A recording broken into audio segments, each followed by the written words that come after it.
welcome back. It's Rap4, Omar Macy here. I want to talk to you about the D-Mag. A couple things about it, how to disassemble it, what to expect from it, what it is, what it's not.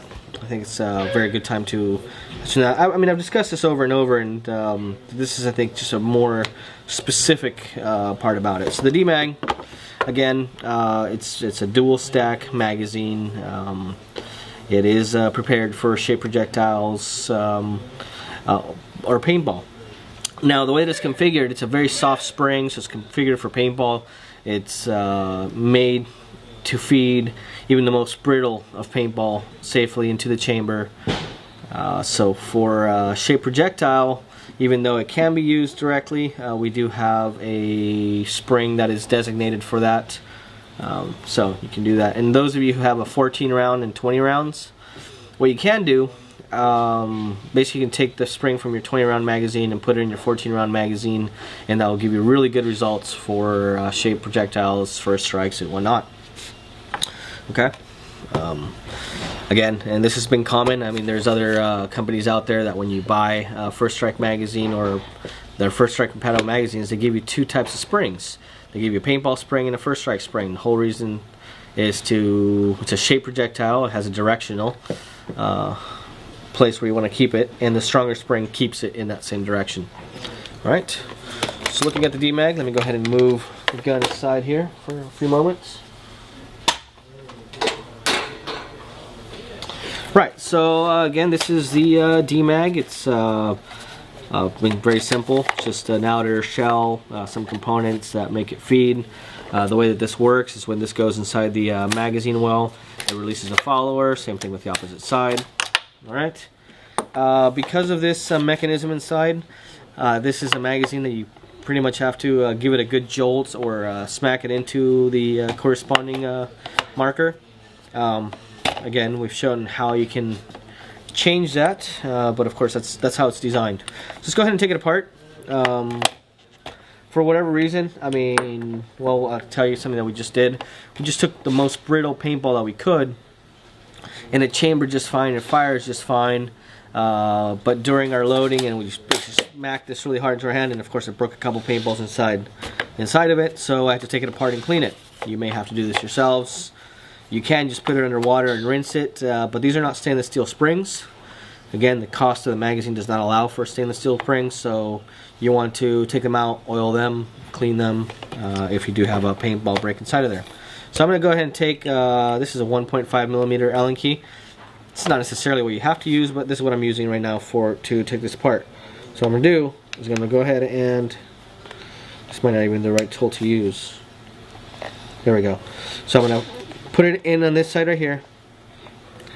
Put it just on the ledge, okay? You want to make sure you're not overstretching this thing, or you could break it. So I'm just going to put it just on the ledge, just enough for me to pop it out. So there we go. I'm able to pop it out now. Okay. Take out both sides. Take out the bottom. Take out the springs. Take out my extrusion. So now we're left to all the components. We have our shell. We have our two followers. And that's it. I mean, that's all we really have here. There's not much else going on. This is our whole magazine system. Be mindful of these two springs right here. Okay, but that's it. I mean, go ahead and clean everything, put it back together. Potential to break. Well, there are potential stuff to break. You could definitely break these tabs right here by taking them in and out over and over. Now, if you want to make a magazine that you can take apart just with your hands, just like by snapping it, there's a good trick. Shave this little locking mechanism to about half of what it is. Shave by either sanding it down or take a pair of nail clippers and cut it. Then you'll be able to just pop it out with your hands. But again, the problem with that is that if you toss it to somebody or drop it in the ground and it happens to hit a rock or something just in the right place, it's going to pop it for you. So that's why we decided to make it a very strong clip versus something that you can just take out very easily by hand. But that's a choice that you have. You do have generally 10 magazines to work with in your 10 pack, and you can treat them, you can basically try the different scenarios out.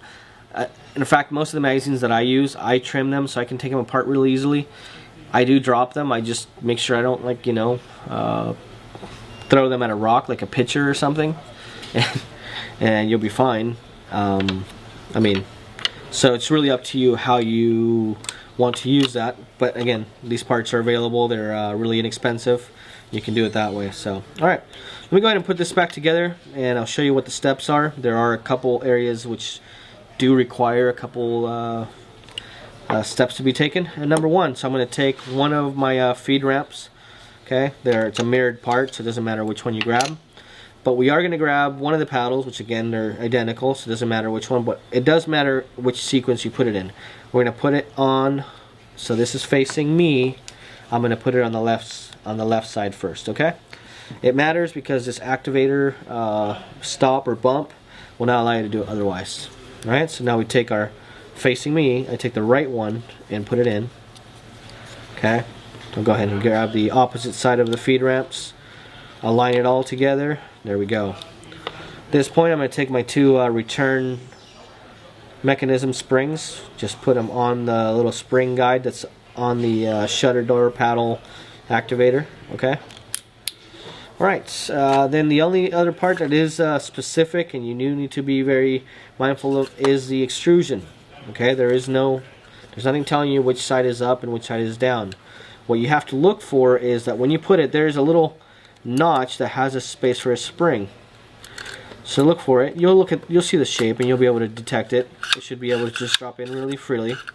Okay, but make sure that the one that has a little crescent moon shape on it is where your spring is. So not like this, because it wouldn't be there correctly. And you can see how it kind of like, yeah, I mean but it kind of has a little bit more tension to it. So you don't want to do that. You want to do this. Okay. A safe bet to do is, I mean, if you want to, again, the cost of these would not allow it, but if you want to, you can take a little marker or something and mark which is up and which is down. Anybody has a lady in the house, some nail polish would probably work. I don't know. Okay, so that's it in that. We put that through. Let's make sure it's in the right location. We take our outer shell, close it all there. At this point, we drop in our followers, 1 and 2. Make sure you don't drop them in the wrong direction. You want to make sure that the direction that is facing the bottom cap is where the spring goes into the follower, not when it presses against the follower, okay? Alright. So now we take this. Okay, finally you have your bottom cap. This is what your follower locks against, and also what your activator paddle doors, this is what they press against to release the follower. There's 4 holes, okay?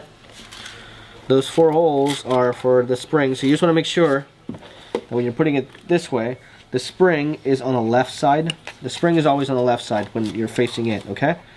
If the spring happens to be on the right side, you will see that the spring is kind of curled over to one side.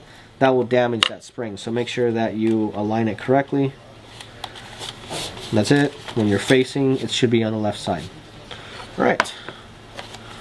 We put the cap on. You basically press it against the front first. Press against one side. And at this point, just grab the second one. Grab it together. What I do, I just snap it shut. And that's it. That's your demag. That's how to basically check it. And I mean, put it back together, take it apart. And again, just be mindful of these little hooks right there. If you do break it, I think it's been shown online, somebody showed us that if you break one, it's no big deal. It'll still work. If you break 2, it'll still work, but then you have the potential of these things separating under impact. So you don't want to do that. These are very durable magazines. The type of material that they are, I mean, there's not much you can do to them because of the type of materials that are used. They have a lot of play, and they allow a lot of abuse. So far, even our earliest prototypes are still going strong, so there is no way to say how long these will last. I mean, if you treat them, I'm not going to say treat them correctly, but if you maintenance them at least to a minimum level, they should last for a very, very long time. But again, the point of these magazines is for you to treat them like a pod. So they're a cost point where you are able to give a magazine to a fellow team member who you may or may not know, and not worry about him walking off with your magazine. I mean, and if he does, it's technically not that big a deal. Not like the past when we have $30+ magazines that you might consider it, even for the sake of the game, you might consider giving it to somebody. So this is where the D-Mag is for. It's meant to, it's treated like a pod. Also make you much quicker at your you know, changing a magazine. You don't have to worry about putting it in a dump pouch or anything. Just drop it, pick it up later, go on to your next mag. So it has a kind of a tactical advantage as well, by not worrying about it. Alright, once we put it back together, we can just go ahead and check it, make sure that everything is working correctly. At this point you could possibly put a full stack of paintballs or rounds in there, check that it locks down.